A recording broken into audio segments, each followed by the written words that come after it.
Isso aqui, né? Ok, vamos então para a nossa segunda parte. Estudo de Apocalipse, carta da igreja de Filadélfia. Página da sua apostila, página 50, né? Ok. 50, né? Terceiro ponto. Pode pôr aqui para mim o slide, por favor? Obrigado. Ih, ficou bem apagadinho. Terceiro ponto é, Jesus não apenas conhece as fraquezas da igreja, mas coloca diante dela uma grande oportunidade. Ponto 3. Está no final da página 49, esse ponto, tá bom? Então, Jesus não apenas conhece as fraquezas da igreja, mas coloca diante dela uma grande oportunidade. Versículo 8. Apocalipse 3:8. Vamos ler ali? Apocalipse 3:8. Conheço as tuas obras. Eis que tenho posto diante de ti uma porta aberta, a qual ninguém pode fechar. Que tens pouca força, entretanto, guardaste a minha palavra e não negaste o meu nome. Vamos falar um pouquinho sobre essa porta aberta? A Mick explicou no primeiro ponto que a igreja de Filadélfia era conhecida como a porta do Oriente, porque era um caminho por onde passava a correspondência do rei.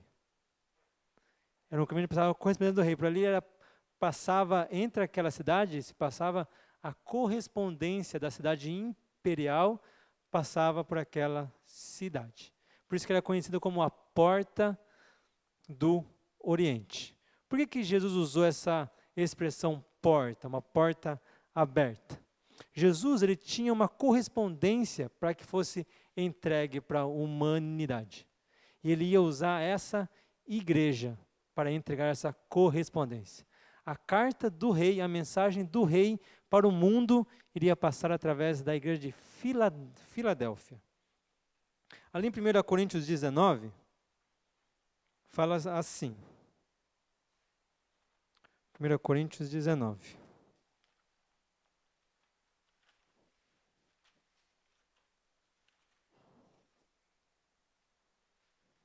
Alguém achou? Eu não achei ainda. Perdão, é 16, tá? 1 Coríntios 16, 9. 16, 9, não 19, 6. É 16, 9, tá? 1 Coríntios 16, 9. Se a tua tem 19, tem alguma coisa errada aí. Então, tem uma coisa errada. Paulo falando, né? Do 8, 16, 8. Ficarei, porém, em Éfeso até o Pentecoste, porque uma porta grande e oportuna para o trabalho se me abriu, e há muitos adversários.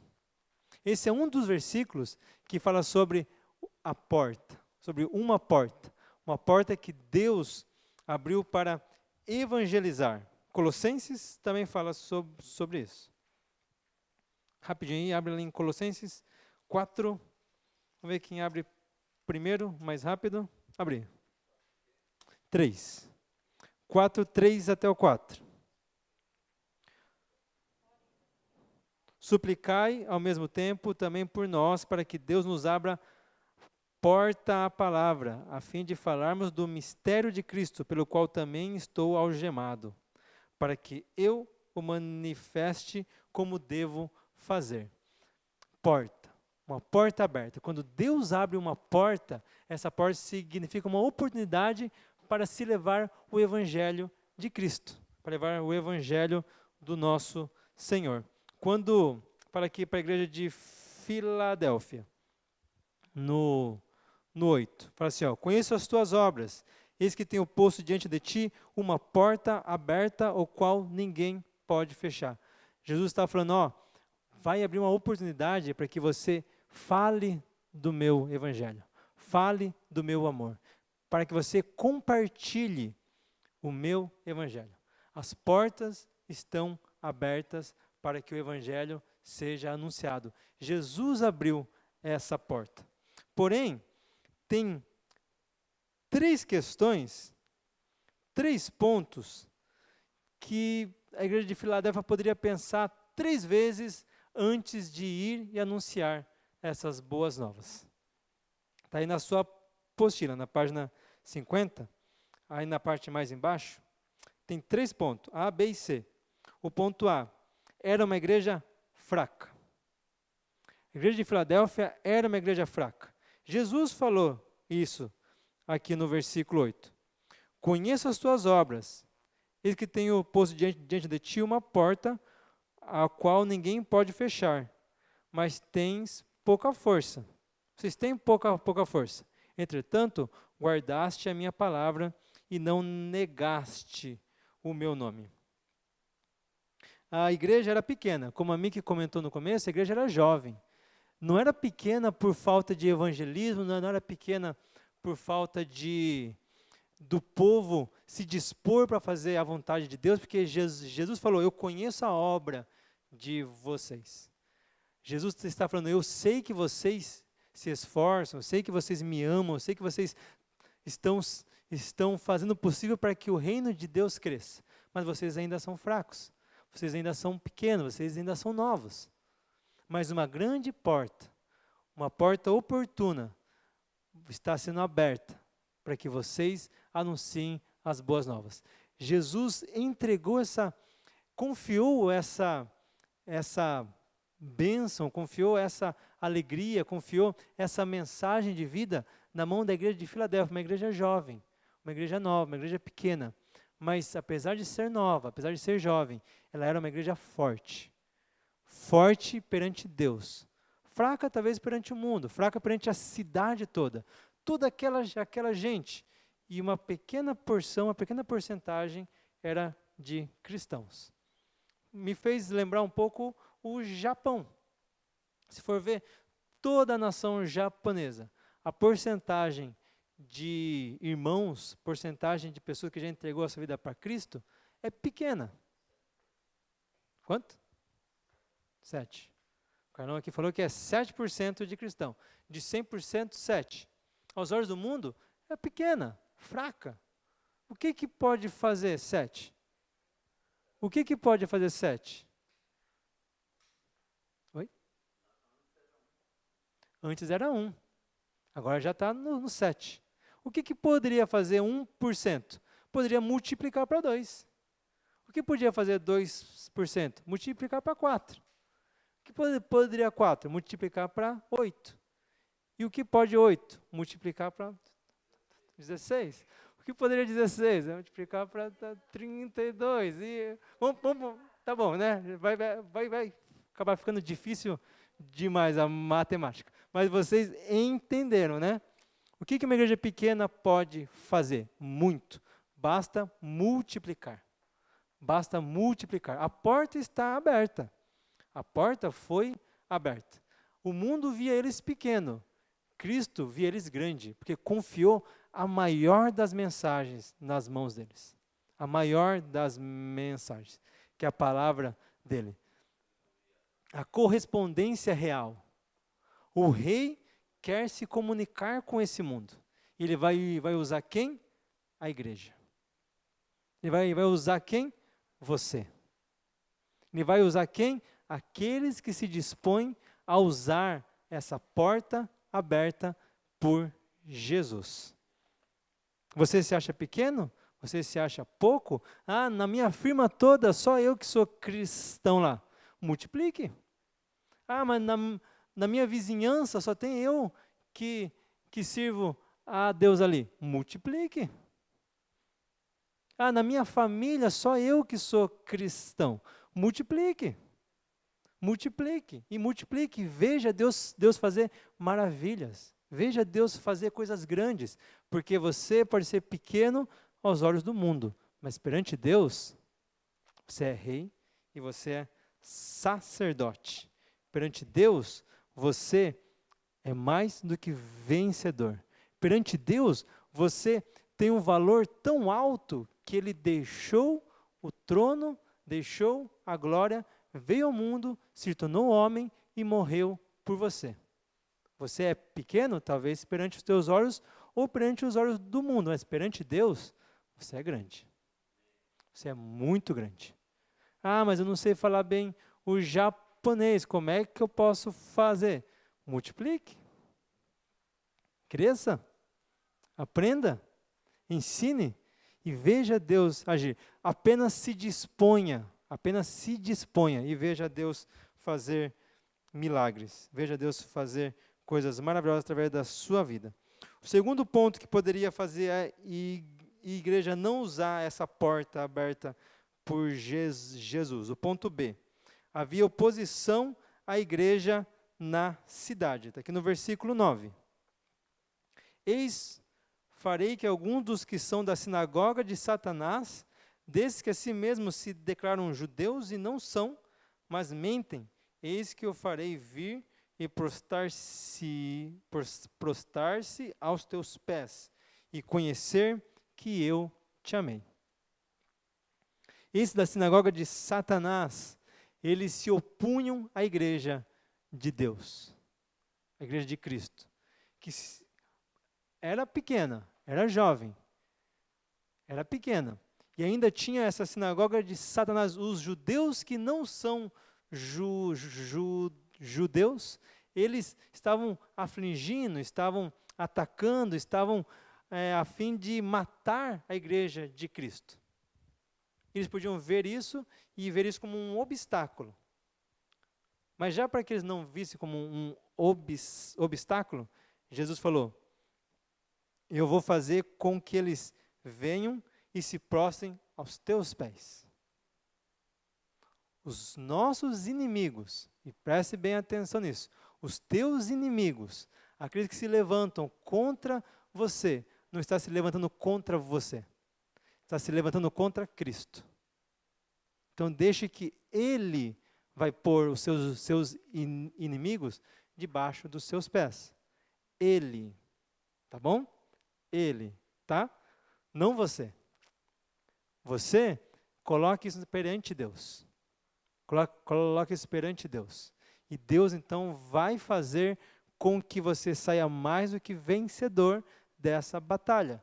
Não porque você fez algo, mas é porque Ele fez. E por que que Ele faz? Porque Ele te ama. Ele vai pôr os inimigos aos teus pés e eles saberão que Ele te ama. Você duvida que Deus te ama? Você duvida que Deus te ama? Você duvida que Deus cuida de você? Você duvida que Deus não vai deixar que nada falte na sua casa? Você duvida que Deus vai curar qualquer enfermidade que queira pegar o seu corpo? Você duvida que Deus vai guardar os seus filhos? Você duvida que toda vez que você põe o joelhinho no chão e você ora, Deus ouve? Você duvida que Deus fala com você através da palavra dEle? Você duvida disso?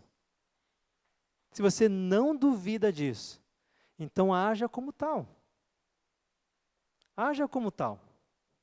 Sabendo que se você vem adorar a Deus, Ele vai estar aqui recebendo a tua adoração.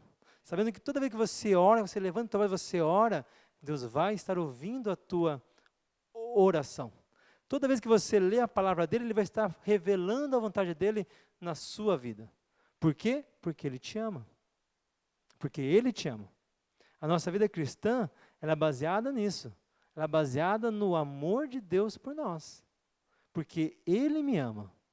Porque Ele te ama, é que nós estamos aqui. Porque Ele te ama. Tem um estudo de Apocalipse. Porque Ele te ama. Porque Ele te ama, você teve uma semana abençoada. Porque Ele te ama, você tem uma roupa no seu corpo, você está bem alimentado. Talvez você esteja com fome agora, né? Talvez, mas você está bem alimentado, né? Está bem alimentado, porque Ele te ama. Então, nunca, jamais duvide disso. E haja como tal. Viva assim. Viva sabendo, Ele me ama, Ele me ama, Ele me ama. Amém? O terceiro ponto que poderia fazer a igreja de Filadélfia não usar essa porta aberta. Ponto C. A ameaça de futura tribulação. Aqui no ponto 10. Porque guardaste a palavra da minha perseverança, porém eu te guardarei da hora da provação, que há de vir sobre o mundo inteiro, para experimentar os que habitam sobre a terra. Haveria, sim, um juízo, haveria um tempo de tribulação.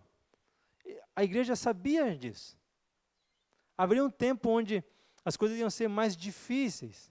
O que normalmente o homem faz, o ser humano faz, quando sabe que lá na frente vai estar difícil? Faz o que José aconselhou o povo do Egito a fazer: guarda, estoca. Guarda para si, para quando vier o tempo difícil, ter e não passar necessidade. No natural é assim, no espiritual não. No espiritual, quanto mais você dá, mais você recebe. Quanto mais você cuida das coisas de Deus, mais Deus cuida das suas coisas. Quanto mais você vive para Deus, Deus faz com que a tua vida tenha razão, tenha sentido. Se você morre para Cristo, aí é que você vive. Se você é pobre em Cristo, aí é que você é rico. Uma matemática meio estranha, né? Uma matemática meio... Não é bem do modo como nós aprendemos no nosso dia a dia, mas é o que nós aprendemos quando nós andamos com Deus. Dai e ser-vos-á dado. Estava vindo uma tribulação? Estava. Mas o que Jesus falou para essa igreja? Falou que eles guardaram a palavra e perseveraram. Então, Deus iria guardar eles na hora da tribulação. A tribulação está chegando aí, gente. A tribulação está chegando aí. A tribulação sempre vem. Sempre vem. Talvez não seja a tribulação dos últimos dias, mas uma tribulação na sua vida vem. Sempre vem. Não é porque hoje eu sou cristão que eu não vou ter tribulações. Jesus mesmo avisou que no mundo vocês iam ter aflições. Mas tenha bom ânimo, porque Ele te ama, Ele venceu o mundo. Basta nós perseverarmos. Basta nós guardarmos a palavra, como a igreja de Filadélfia fez. Essa igreja que só recebeu elogios de Cristo. Recebeu elogios. Em 2 vezes, nessa pequena carta, Jesus fala: vocês guardaram a minha palavra. Vocês guardaram os meus mandamentos. Então, vocês perseveraram. Então, eu vou guardar vocês. Simples. Simples. Se nós guardarmos a palavra dele, se nós perseverarmos na nossa caminhada cristã, tribulação pode vir. Deus que me ama vai me guardar na hora da tribulação. Deus que te ama vai guardar você na hora da tribulação. Então, enquanto a tribulação não vem, vamos usar as portas abertas por Deus para nós, então, anunciarmos o Evangelho. Nós anunciarmos as boas novas. Quais são as portas que Deus tem aberto na sua vida para você anunciar o Evangelho de Cristo? Você é a igreja de Cristo. E Ele tem aberto portas para que você anuncie esse Evangelho. Quais são as portas? Talvez é uma porta lá no seu emprego, talvez é uma porta em casa, talvez é uma porta de entregar um folheto numa festa no calçadão de Rio, às vezes é uma porta de você falar com alguém que está no trem, sentou do seu lado, às vezes é uma porta de você falar com o teu pai, talvez com a tua mãe, talvez com o teu irmão, talvez com o teu filho, talvez. Qual é a porta aberta na sua vida? Que Deus abriu. Qual é essa porta? Se ela está aberta, se Jesus abriu essa porta, use ela. Fale do amor dele. Ah, mas eu não sei bem como falar, eu sou fraco. Ele te ama. Ele te ama. Ele vai fortalecer você. Se você estiver perante reis, ele vai te falar o que você tem que falar. Ele vai conduzir você. Basta você atravessar a porta. Se disponha. Atravessar a porta é se dispor. Se disponha para que Deus te use. Ah, mas tem o fulano, irmão do meu vizinho, que está no hospital internado. Mas eu não sei como ir lá e falar. Eu não sei como falar do plano da salvação bem. Eu acho que eu vou chamar o Sérgio. É uma porta para você. Use ela. Atravesse a porta. Ah, mas eu não sei. Ninguém nasce sabendo. Atravesse a porta. E deixe Deus usar a sua vida. Ah, mas eu tenho vergonha de ir na casa da pessoa ali. Eu tenho vergonha. Deixa a vergonha de lado e usa a porta aberta. Se disponha. E Deus vai usar você. Ah, mas tem o fulano ali que fiquei sabendo que a filha dele fica endemoniada. E eu tenho medo disso. Como é que eu vou? Não, eu não vou lá.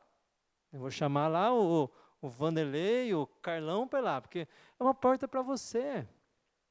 Usa ela. Mas eu não sei, eu tenho medo. Passa pela porta, se disponha e veja Deus fazer o milagre. Não é na tua força, não é na minha força, é na força de Deus. Você é fraco? Joia, porque quando nós somos fracos, é então que nós somos fortes. Porque quando eu sou fraco, na minha fraqueza, Deus se faz forte. É na minha fraqueza que Deus se faz forte. Se eu sou forte, e eu acho que eu consigo, que eu sou bom, que eu dou conta, eu deixo Deus de lado. E na minha força, eu só vou quebrar a cara. Pode ser 7 contra 1 endemoniado. Esse endemoniado vai dar um couro no 7, se for sem Deus junto. Só Deus é que nos dá a verdadeira força. Então, quando a porta se abrir, não se esquive dela. Vá em frente, vá adiante e se disponha e passe essa porta. Amém? Segundo ponto. Jesus não apenas conhece as dificuldades da igreja, mas dá-lhe uma grande garantia. Versículo 7. Está na página 51 da apostila, tá? Versículo 7. Ao anjo da igreja de Filadélfia escreve: essas coisas diz o santo, verdadeiro, aquele que tem a chave de Davi, que abre e ninguém fecha, fecha e ninguém abre. Falando de porta, vamos então falar de chave, né? Falando de porta, vamos falar de chave. Você vê como Jesus é, né? Para facilitar as coisas, para a gente entender bem as coisas, ele falou, já que eu vou falar de porta, eu vou falar de chave também, então. Chave de Davi. O que seria essa chave de Davi? Historicamente, tá bom? Na época dos reis de Israel, era escolhido um homem para cuidar das finanças do reinado. E a este homem escolhido era dada uma figura simbólica que representava a sua posição. Era uma enorme chave que era colocada sobre os seus ombros. Era chamada de chave de Davi. Essa chave de Davi era o sinal de autoridade e confiança que o rei tinha pelo seu tesoureiro mor. Essa chave simbolizava autoridade e confiança. Mas para não ficar só aqui no meu celular, que eu não confio muito no meu celular, vamos abrir a palavra de Deus? Isaías 22. Meu celular às vezes pode errar. Outro dia mesmo está marcado que ia chover e não choveu. Eu não confio muito no meu celular, não. É melhor eu confiar na palavra de Deus, que essa daqui é infalível. Infalível. Então, o meu falhou, né? Meu celular falhou. Isaías 22, 15. Vamos falar sobre Sebiná e Eliaquim. Sebiná era o que tinha a chave de Davi. Tá bom? Assim diz o Senhor. Achou aí? Tudo bem? Isaías 22, 15. Assim diz o Senhor dos exércitos. Anda, vai ter com esse administrador, com Sebiná, o mordomo, e pergunta-lhe: que é que tens aqui? Ou a quem tens tu aqui, para que abrisses aqui uma sepultura, lavrando um lugar alto, a tua sepultura, cinzelando na rocha a tua própria morada? Eis que como homem forte o Senhor te arrojará violentamente, agarrar-te-á com firmeza, enrolar-te-á no invólucro, e te fará rolar como uma bola para a terra espaçosa. Ali morrerás, e ali acabarão os carros da sua glória. Ó tu, vergonha da casa do teu Senhor! Eu te lançarei fora do teu posto, e serás derribado da tua posição. Naquele dia, chamarei o meu servo Eliaquim, filho de Euquias, vesti-lo-ei da tua túnica, cingi-lo-ei com a tua faixa, e lhe entregarei nas mãos o teu poder, e ele será como pai para os moradores de Jerusalém e para a casa de Judá. Porei sobre o seu ombro a chave de Davi. Ele abrirá e ninguém fechará, fechará e ninguém abrirá. Fincá-lo-ei como estaca em lugar firme, e ele será como um trono de honra para a casa de seu pai. Nele pendurarão toda a responsabilidade da casa de seu pai, a prole e os descendentes, todos os utensílios menores, desde as taças até as garrafas. Sugoi, né? Sugoi, né? Esse rapaz aqui, o Sebiná, ele deu uma mancada. Você viu aqui que ele deu mancada feia. Né? Você viu que a ira ali de Deus se acendeu contra ele, porque ele tinha autoridade. Ele não soube usar essa autoridade. Ele usou mal essa autoridade. Então Deus tirou dele e passou para Eliaquim. Eu não vou entrar aqui na questão o que aconteceu, tal. Depois você pode ler, tá bom? O restante, um pouco para cima, um pouco para baixo, você vai entender melhor o que aconteceu. Mas só que essa autoridade foi passada para Eliaquim.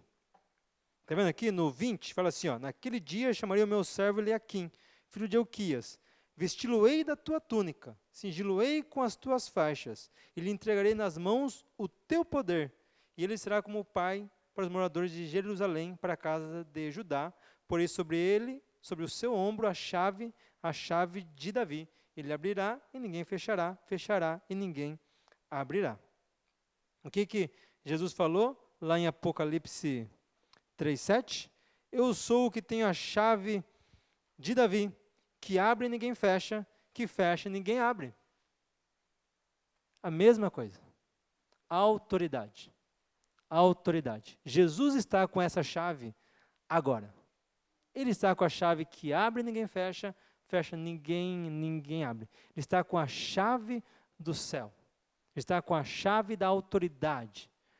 Ele tem toda a autoridade. Mateus 28. Mateus 28.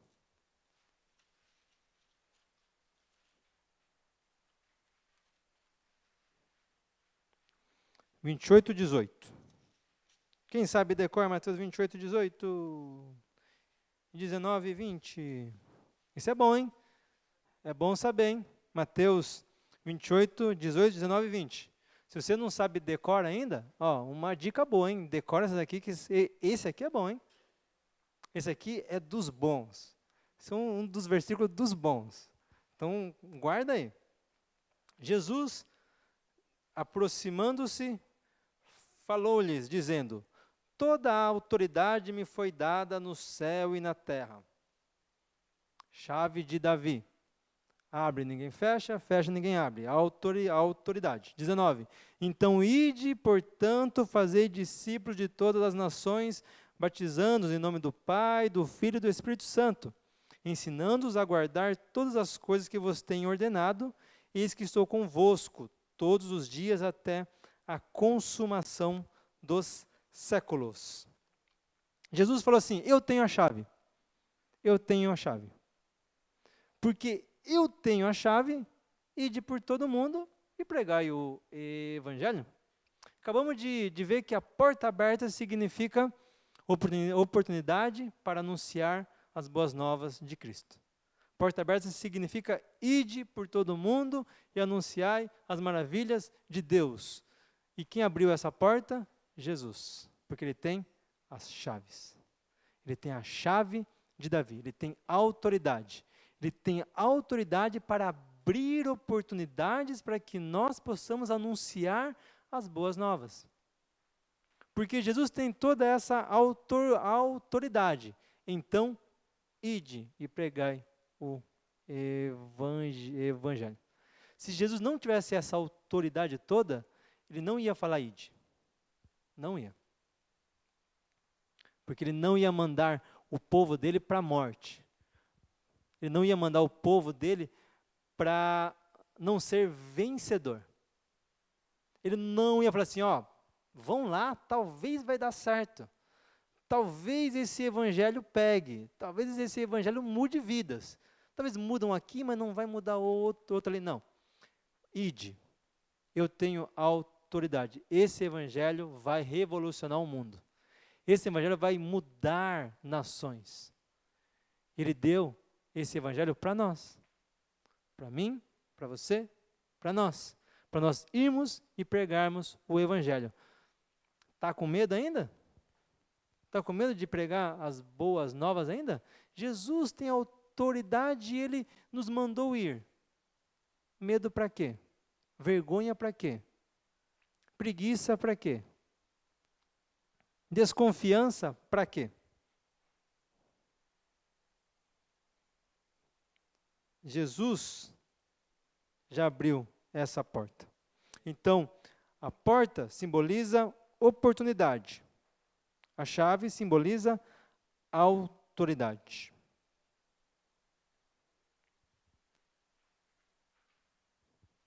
Lucas, vamos ler Lucas.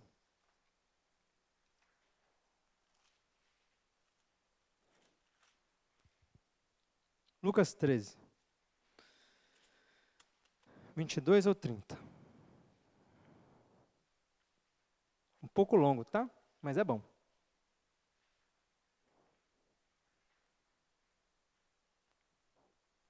Passava Jesus por cidade e aldeias ensinando e caminhando para Jerusalém. E alguém lhe perguntou: Senhor, são poucos os que são salvos?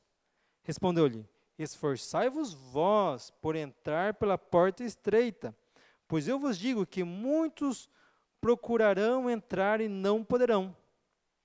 Quando o dono da casa se tiver levantado e fechado a porta, e vós, do lado de fora, começardes a bater, dizendo: Senhor, abre-nos a porta, ele vos responderá: Não os conheço.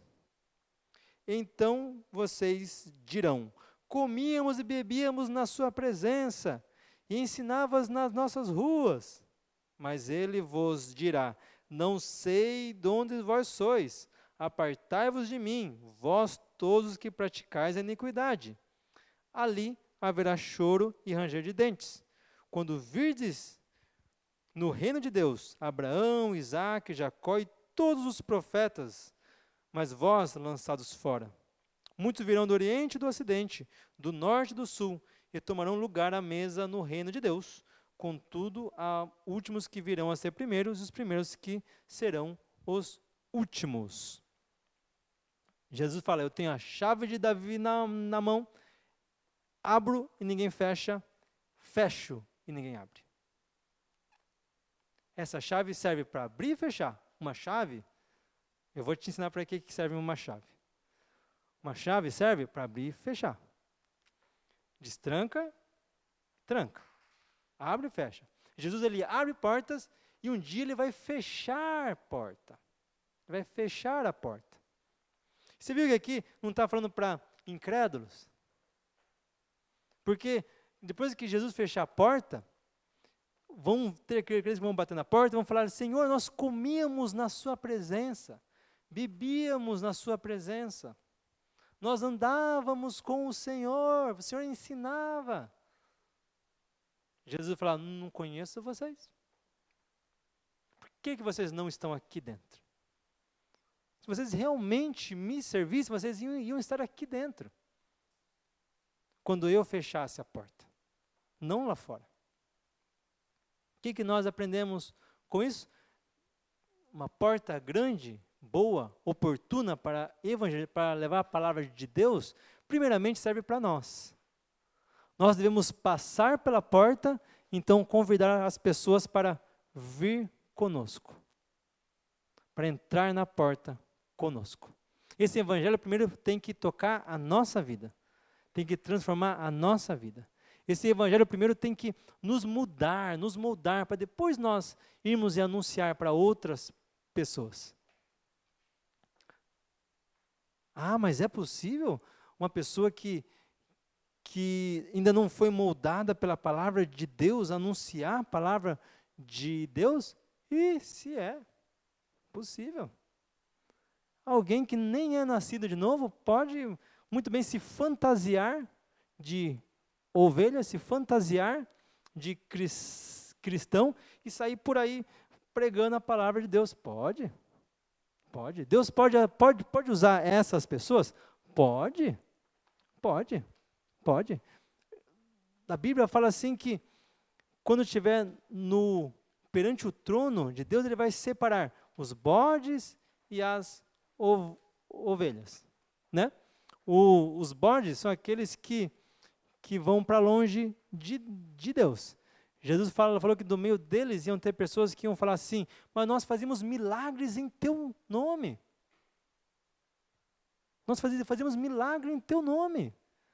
Nós anunciávamos a tua palavra. E como nós somos bodes? E Jesus fala a mesma coisa que ele falou para essas pessoas aqui: eu não conheço vocês. Eu não conheço vocês. A vida eterna vem de nós conhecermos a Deus, conhecermos a Jesus. Antes de nós anunciarmos, precisamos conhecer a quem nós estamos anunciando. Você conhece a Jesus? Não balança a cabeça. Você conhece a Jesus? Não balança. Você conhece a Jesus? Você sabe quem é Jesus? Pensa aí na tua mente. Quem é Jesus para você? Quem é Jesus? É só um homem que morreu na cruz pelos meus pecados? Se for só isso, você não conhece a Jesus. Você conhece um homem bondoso que morreu na cruz pelos seus pecados. Quem é Jesus para você? Ah, é o Filho de Deus que está sentado à destra do trono do Pai. É longo, é meio difícil de falar. Então você conhece Jesus como o Filho de Deus assentado à destra do trono do Pai. Se Jesus é isso, só isso para você, você não conhece a Jesus. Você conhece um ser mitológico que está num céu mitológico, sentado ao lado de um Deus mitológico. Quem é Jesus para você? Quem é Jesus? Porque se a minha vida cristã é baseada apenas no que o pregador aqui fala sobre Jesus, eu não conheço Jesus. Sabe por quê? Eu fiquei sabendo 100% sim, verdade, porque o Erson falou hoje, que o Neymar foi para o PSG. Não sabia, Neymar. Quem aqui não conhece o Neymar? Você conhece o Neymar? Você conhece ele? Qual é a cor preferida dele? Qual a música preferida dele? Como é que é o nome do vô e da avó dele? Não, esse é o pai. O nome do vô e da avó. O pai eu sabia que alguns iam saber. O vô e a avó. Como é que é o nome? Qual é o tipo de carro que ele mais gosta? Ele teve bicho de estimação quando ele era criança? O que ele acha de você? Quando foi a última vez que você falou com ele? Pergunto de novo, você conhece o Neymar? Ou você só ouviu falar dele? Se você bater na porta dele, eu vou lá, vou bater na porta dele. Ele vai falar, quem é? Eu falo, o Ed. Que Ed? Não conheço? Eu falo, mas eu coleciono foto de você. Eu vi todos os seus jogos na televisão. Ele vai falar, não te conheço? Você conhece a Jesus? Ou você só ouviu falar dele? Jó precisou passar um maior perrengue. Você sabe essa palavra? Perrengue. Passou um maior perrengue. Passou por poucas e boas. Sofreu a beça. Para no final de tudo ele falar, hoje eu conheço a Deus. Antes eu só conhecia de ouvir falar. Hoje eu conheço de contigo andar. Tem uma música assim, não tem? Acho que eu já vi a Maria de cantando já. Antes, e olha que Jó, ele sacrificava todo dia por ele e pelos trocentos filhos dele. Todo dia, porque se algum filho tivesse pecado, ele já sacrificava pelo pecado do filho que talvez o filho tenha cometido. Ele era abençoado por Deus. Ele era rico. Ele era o homem mais rico daquele tempo dele.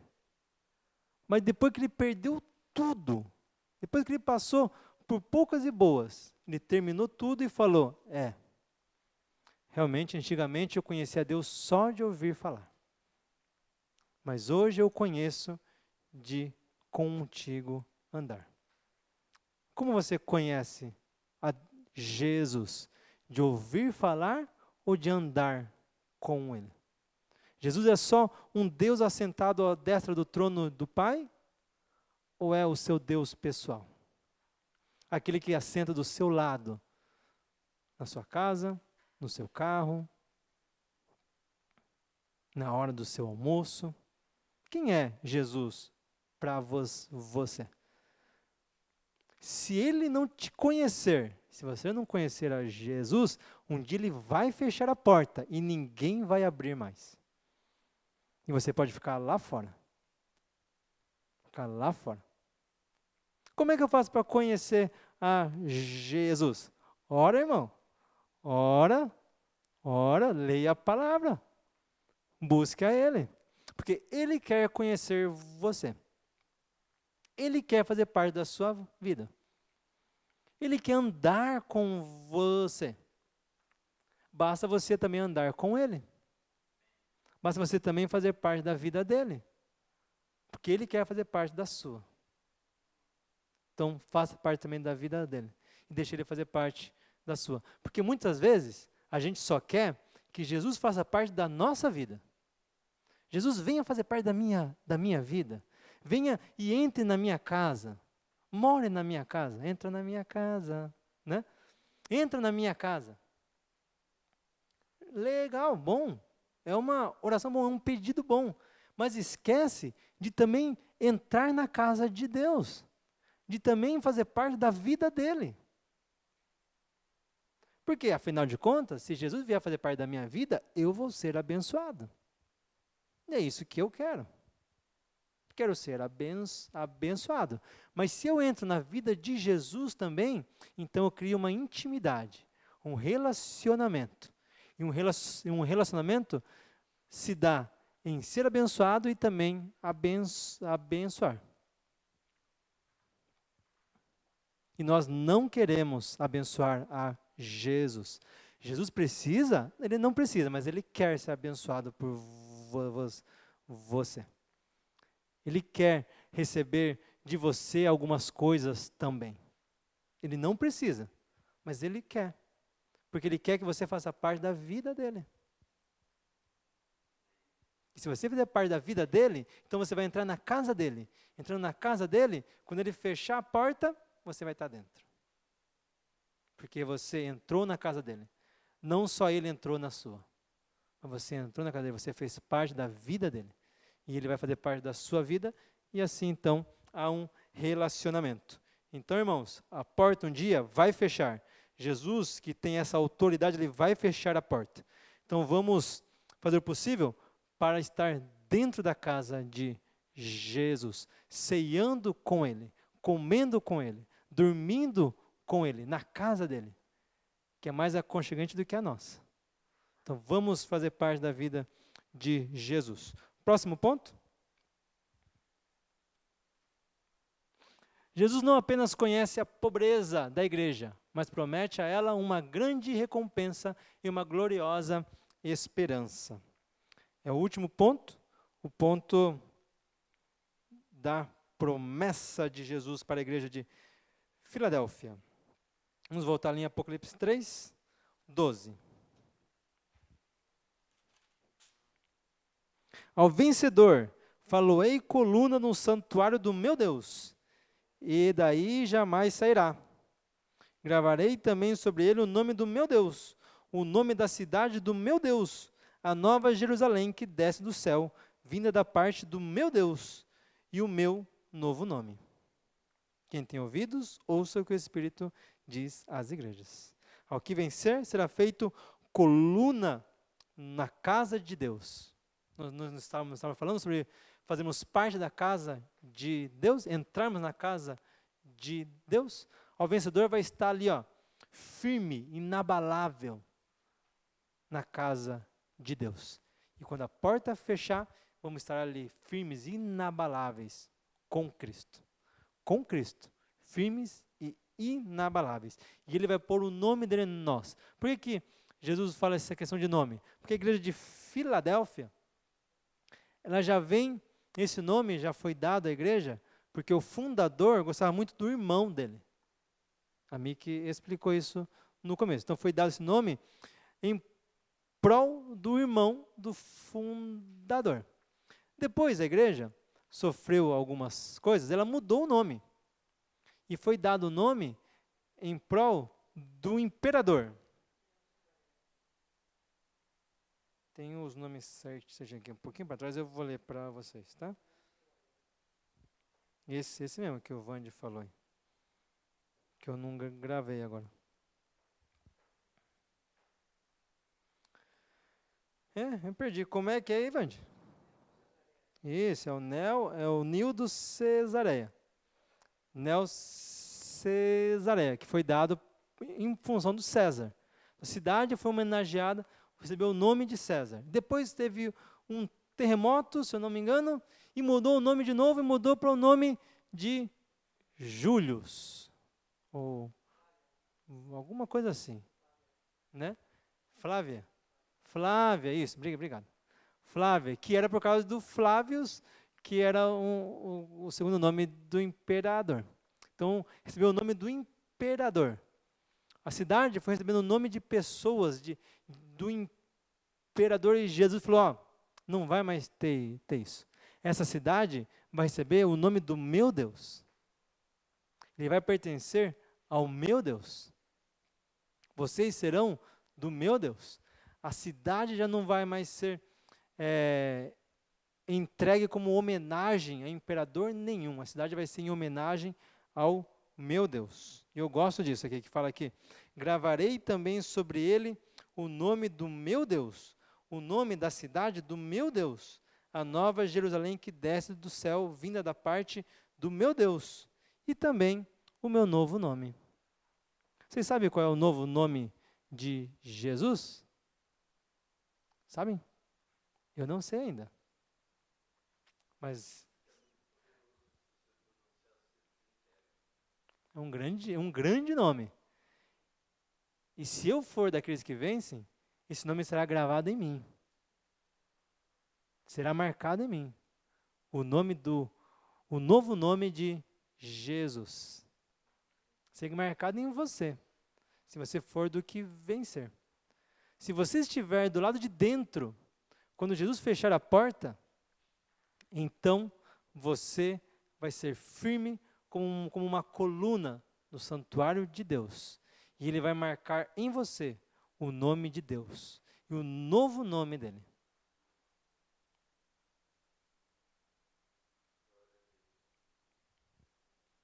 basta ser daqueles que vencem. E como que nós vamos vencer?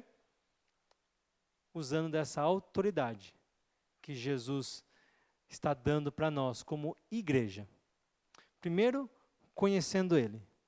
Depois, servindo Ele, amando Ele. Então nós vamos ser daqueles que vencem. E vamos estar no santuário de Deus. Amém? Jesus tem a chave, que tudo abre e ninguém fecha, tudo fecha e ninguém abre. E Ele abriu uma porta de oportunidade para você levar o evangelho dele para o Japão, para as nações. E se você for fiel, e se você viver com intimidade com Jesus, então você vai ser uma coluna na casa de Deus, gravado com o próprio nome do nosso Deus. Simples, né? Amém? Você crê nisso? Sabe por que tudo isso, no final, tudo isso se resume porque Ele te ama. Porque Ele te ama. Ele não precisava te fazer coluna na casa dele. Ele já tem muita firmeza já. Jesus já é muito firme. Ele não precisava de você como coluna, mas Ele quer você como coluna na casa dele. Ele não precisava abrir porta nenhuma para nós, mas Ele abre portas para nós. Ele não precisava nos aceitar na casa dele, e Ele nos aceita em sua casa. E esse aceitar na sua casa, não estou falando o templo, tá bom? Não é só o templo, tá? Entrar na casa de Deus não é o templo. É sim você estar vivendo em intimidade, compartilhando as suas coisas com Cristo. Se eu tenho intimidade com o Elton, então, naturalmente, eu vou conhecer a casa dele. Eu vou frequentar a casa dele e ele vai frequentar a minha casa. Né? Uma intimidade, um relacionamento gera isso. Né? E quanto mais íntimo, mais para dentro da casa eu vou entrar. Daqui a pouco eu conheço o banheiro, conheço o chuveiro, daqui a pouco eu conheço o quarto, daqui a pouco eu conheço até as goteiras da casa dele. Porque há intimidade, porque há um relacionamento. Quando nós falamos de entrar na casa de Deus, estamos falando sobre termos intimidade, relacionamento com Deus. Amém? Vamos ficar em pé? Eu gostaria de fazer uma oração com